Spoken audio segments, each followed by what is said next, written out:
साथियों 8 400 400 400 जी हाँ, याद कर लीजिए व्हाट्सअप नंबर, क्योंकि अब चाहे आपका मैथ का सवाल हो, फिजिक्स, केमिस्ट्री, बायोलॉजी का हो, आपके हर डाउट्स, हर क्वेश्चन का मिलेगा तुरंत वीडियो सॉल्यूशन, वो भी सीधा आपके व्हाट्सअप पर। बस अपने फोन में डाउटनेट का 8 400 400 400 व्हाट्सअप नंबर सेव कर लीजिए, चैट ओपन कर लीजिए, फिर जो भी आपका डाउट्स है उस सवाल की बस फोटो खींचनी है, उसे क्रॉप करना है, 5 सेकंड में आपका वीडियो सॉल्यूशन आपको मिल जाएगा। क्लास 6 से 12 IIT, JEE, NEET, CBSE board, सभी स्टेट बोर्ड के बच्चों के लिए, तो देर किस बात की, अभी जाइए 8 400 400 पर अपना सवाल व्हाट्सअप कीजिए और अपने सभी डाउट्स को आउट कीजिए, लिंक डिस्क्रिप्शन में दिया गया है। साथियों नमस्कार, मैं रमेश काला जीके विद काला पर आपका स्वागत करता हूं। दोस्तों कक्षा 12 इतिहास का 10वां लेसन उपनिवेशवाद और देहात, सरकारी अभिलेखों का अध्ययन, भारतीय इतिहास के कुछ विषय जो आपका भाग 3 था, इससे जो मोस्ट इम्पोर्टेंट नोट्स हैं, छोटे बड़े सारे प्रश्न मैन परीक्षा के लिए इनको डिज़ाइन किया गया है, अच्छे से आपको देखना है।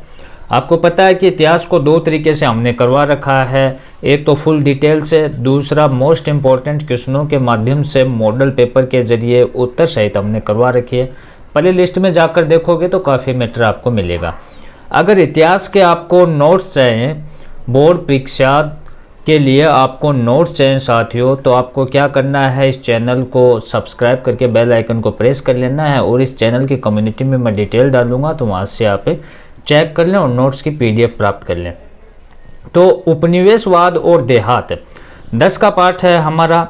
ये पाठ बहुत ही महत्वपूर्ण है। इसमें हम पढ़ेंगे कि उपनिवेश क्या है, उपनिवेशवाद क्या है, कैसे क्या शुरू होता है, फिर ये जो आपके इस्तमरारी बंदोबस्त, रैयतवाड़ी व्यवस्था, महलवाड़ी व्यवस्था, इसको सूर्यास्त विधि, फिर जमींदारों द्वारा समय पर राजस्व राशि जमा न कराने के कारण, स्थायी बंदोबस्त से जमींदारों को क्या लाभ हुआ, स्थायी बंदोबस्त से जमींदारों पर बुरे प्रभाव क्या पड़े, जोतदारों का उदय कैसे होता है, ताल्लुकदार क्या होता है, जमींदार है वो अपनी संपत्ति नीलाम होने से कैसे बचाते हैं, 5वीं रिपोर्ट क्या है, और इससे देखो राजमहल की पहाड़ियों में पहाड़िया लोग की स्थिति क्या है, कुदाल और हल क्या है महत्वपूर्ण, संथाल क्या होते हैं, संथाल विद्रोह क्या है, फ्रांसीसी बुकानन के बारे में पढ़ेंगे,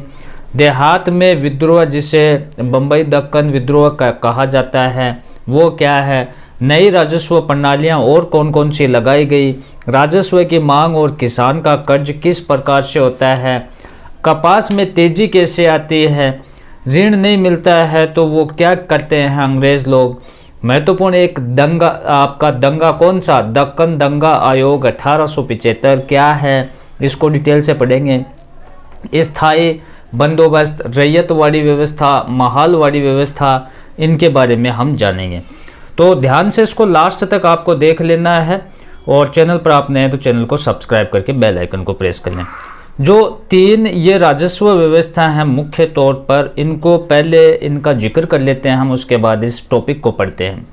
पहले आपको याद रखनी है स्थायी बंदोबस्त, जिसे इस्तमरारी और जमींदारी बंदोबस्त भी कहा जाता है। ये जो स्थायी बंदोबस्त है, इस्तमरारी बंदोबस्त है, ये 1793 में लागू की गई, लॉर्ड कॉर्नवालिस के समय ये लागू की गई, बंगाल, बिहार, उड़ीसा क्षेत्र में ये लागू की गई थी, ठीक है। और इसमें कर जमींदार वसूल करते थे। इसे सूर्यास्त कानून भी कहा जाता है, क्योंकि सूर्य अस्त होने से पहले इसका भुगतान कर का करना आवश्यक था, और ये भारत के 19% भाग में लागू की गई। ये मोटी मोटी चीज़ें, इनको आप ध्यान रखें। फिर इस पाठ में हम पढ़ेंगे कि रैयतवाड़ी व्यवस्था क्या है। तो इस व्यवस्था को कर्नल रीड ने 1792 में शुरू किया, उसके बाद में मुनरो ने 1820 में से शुरू किया। इसे मद्रास, असम, बम्बई में लागू किया। आपको जगह याद रखनी है। इस्तमरारी बंदोबस्त को कहाँ लागू किया, बंगाल, बिहार, उड़ीसा में। रैयतवाड़ी व्यवस्था को मद्रास, असम और बम्बई में लागू किया गया। ये भारत के 51% भाग में लागू किया गया। इसे किसानों से सीधा लगान वसूल किया जाता था। पहले में जमींदार वसूल करते थे, दूसरे में किसानों से सीधा वसूल किया जाता था रैयतवाड़ी में। और जो महलवाड़ी बंदोबस्त थी, महल का मतलब होता है गांव, तो हाल्ट मैकेंजी और मार्टिन बर्ड द्वारा इसे शुरू किया गया था साथियों, 1819 में इसे प्रारंभ किया। और यहाँ पर लगान व गांव के मुखिया से वसूल किया जाता था। तो गांव का मुखिया किसानों से लगान वसूल कर लेता था, उसके बाद में मुखिया से अंग्रेज लोग थे वो वसूल करके ले जाते थे। तो ये 30% भाग में लागू किया गया। इसे 1822 में लॉर्ड वेलेस्ली द्वारा उत्तर प्रदेश और मध्य प्रांत में भी लागू किया गया। तो 3 थी, एक इस्तमरारी, रैयतवाड़ी, माहलवाड़ी। इसको आप थोड़ा सा ध्यान रखें, इनको डिटेल से भी हम जानेंगे। अब इसमें आप देखें कि भारत में ब्रिटिश औपनिवेशिक शासन की शुरुआत सबसे पहले बंगाल में हुई। अब हम ये भी जानेंगे कि उपनिवेश क्या है, उपनिवेशवाद क्या है, लेकिन सबसे पहले शुरुआत बंगाल में होती है औपनिवेशिक शासन के। वहाँ ग्रामीण समाज को पुनर्व्यवस्थित करने, भूमि संबंधी अधिकारों की नई व्यवस्था, नई राजस्व प्रणाली स्थापित करने का प्रयत्न किया गया। उपनिवेश शब्द का अर्थ है, तो उपनिवेश शब्द का अर्थ होता है साथियों गुलामी। उपनिवेशवाद का अर्थ होता है गुलाम बनाने वाली विचारधारा, ठीक है। देहात शब्द को अक्सर गांव या ग्रामीण जीवन पद्धति व्यतीत करने वाले व्यक्तियों के संदर्भ में देखा जाता है। तो देहात शब्द क्या है, ग्रामीण जीवन पद्धति को देहात कहा जाता है, गांवों को देहात कहा जाता है। अर्थात उपनिवेशवाद और देहात अर्थ औपनिवेशिक शासन यानी अंग्रेजी शासन का भारतीय ग्रामीण जीवन पर क्या प्रभाव पड़ा, ठीक है। अंग्रेजों ने बंगाल पर अधिकार प्लासी के युद्ध के द्वारा किया था। प्लासी का युद्ध शुरुआत देखो, बक्सर का युद्ध तो निर्णायक युद्ध था, आपको पता होगा, लेकिन प्लासी का युद्ध होता है 23 जून 1757 को प्लासी नामक स्थान पर यह युद्ध होता है। ये युद्ध ब्रिटिश ईस्ट इंडिया कंपनी और बंगाल के नवाब सिराजुद्दौला की सेना के बीच होता है।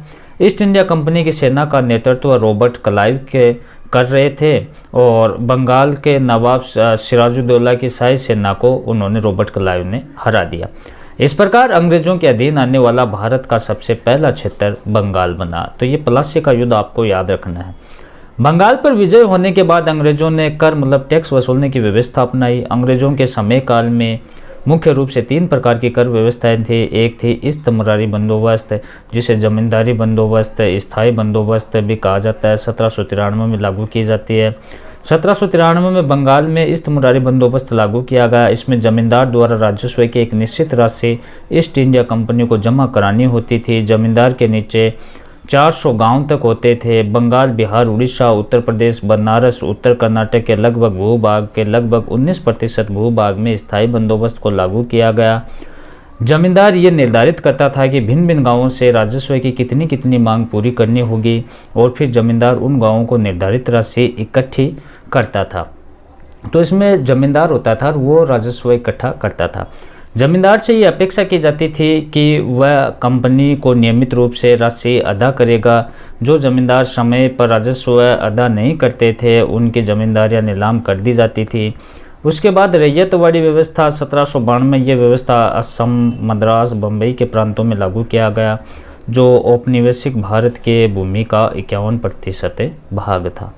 माहलवाड़ी, रैयत का अर्थ होता है किसान, याद रखना आपको।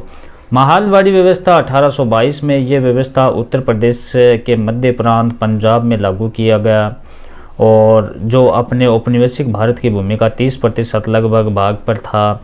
1793 में इस्तमरारी बंदोबस्त लागू किया गया। उस समय लॉर्ड कॉर्नवालिस गवर्नर जनरल थे। ये छोटा प्रश्न आ सकता है, आपको ध्यान रखना है। सूर्यास्त विधि ये क्या होता है, ये जमींदारों द्वारा निश्चित तारीख की सूर्यास्त अस्त होने की भुगतान नहीं आता था तो जमींदारों की नीलाम किया जा सकता था। तो ये इस्तमरारी बंदोबस्त का दूसरा नाम था। जमींदारों को ये टारगेट दिया जाता था कि सूर्यास्त होने से पहले आपको पूरा लगान है, पूरा कर है या पूरा टैक्स है वो जमा कराना है। अगर वो नहीं करवा पाते थे तो उनकी ज़मींदारी है वो नीलाम कर दी जाती थी, जमींदारों को नीलाम कर दिया जाता था। नेक्स्ट है जमींदारों द्वारा समय पर राजस्व राशि जमा न कराने के कारण, कई कारण थे। तो क्या कारण थे?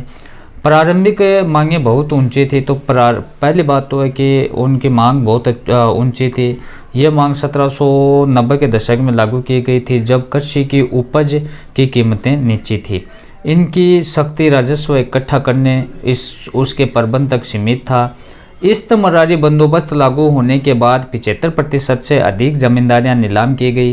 ब्रिटिश अधिकारियों का मानना था कि इस्तमरारी बंदोबस्त लागू होने से सारी समस्या हल हो जाएंगी, लेकिन उनकी सोच बेकार गई। कारण ये रहा कि बंगाल में बार बार अकाल पड़े, पैदावार कम होती गई और जमींदारों द्वारा समय पर राजस्व जमा नहीं कराया गया। इससे उनकी जमींदारियां नीलाम की जाने लगी। फिर स्थायी बंदोबस्त से जमींदारों को लाभ। तो स्थायी बंदोबस्त से जमींदारों को क्या लाभ हुए, तो पहले आपको लिखना है कि जमींदार भूमि के वास्तविक स्वामी बन गए और उनका ये अधिकार वंशानुगत बन गया। तो इसमें क्या कि जमींदार उसमें मुख्य होता था और वो उसको भूमि का स्वामी मान बैठा और वंशानुगत उसका बेटा भी उसको भूमि का स्वामी मान बैठा। ठीक है। जमींदार अंग्रेज़ों की जड़ें भारत में मजबूत करने में मदद करने लगे। जमींदार जब ज़मीनों के मालिक बन गए तो वह कृषि में रुचि लेने लगे और भारत में उत्पादन में भारी वृद्धि हुई। इससे अंग्रेज़ों को राजस्व प्राप्त करने में और अधिक पैसा मिलने लगा। इससे लाभ भारतीय जमींदारों को भी हुआ। कंपनी को प्रतिवर्ष निश्चित आय की प्राप्ति होने लगी। बार बार लगान की दरें निर्धारित करने का झंझट खत्म हो गया।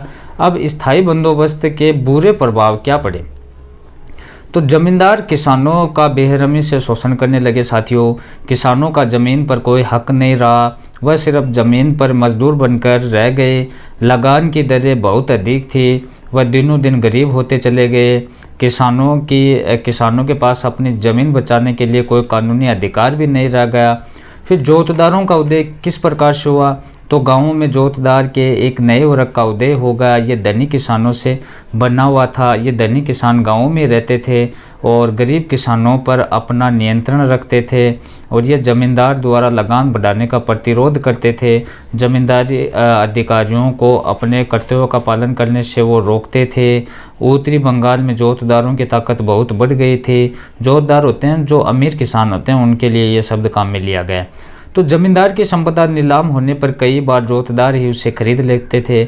उसके बाद ताल्लुकदार क्या होते हैं साथियों, ताल्लुकदार दो शब्दों से मिलकर बना है। पहला ताल्लुका, जिसका अर्थ होता है जिला, और दार का अर्थ होता है स्वामी। इस प्रकार ताल्लुकदार एक ऐसे व्यक्ति को कहते हैं जिसका मुख्य कार्य एक जिले से राजस्व एकत्रित करना होता है। उसके बाद आप देखें, उसके बाद देखो एकत्रित करना होता है। जमींदार अपनी संपत्ति को नीलाम होने से कैसे बचाते थे, तो फर्जी बिक्री के द्वारा जमींदारों अपनी ज़मीन को नीलाम होने से बचाते थे। जमींदार अपनी ज़मीनों को घर की महिलाओं के नाम पर कर दिया करते थे, क्योंकि औरतों की संपत्तियों को इस्तमरारी बंदोबस्त के माध्यम से नीलाम नहीं किया जा सकता था। और जमींदार नीलामी एजेंटों के साथ मिलकर जोड़ तोड़ कर लिया करते थे। जमींदार नीलामी में अपने आदमियों से अन्य लोगों की तुलना में बहुत अधिक बोली लगाकर नीलामी को प्रभावित करते थे। फिर जमींदार अपनी नीलामी ज़मीन पर अन्य लोगों को कब्जा नहीं करने देते थे। अब रैयत देखें, महत्वपूर्ण है साथियों।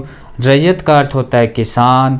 इस शब्द का प्रयोग अंग्रेज किया करते थे। बंगाल के अंदर रैयत ज़मीन को खुद नहीं जोता करते थे, बल्कि आगे भूमिहीन किसानों को पट्टे पर देख कर के भूमिहीन किसानों से वो जोतवाते थे। तो इस प्रकार से ये पहला पार्ट था। दूसरा पार्ट इससे भी महत्वपूर्ण है और हमने मॉडल पेपर भी डाल रखे हैं हिस्ट्री के, अच्छे से तैयारी करवा रखी है, आप उनको भी ज़रूर देखें।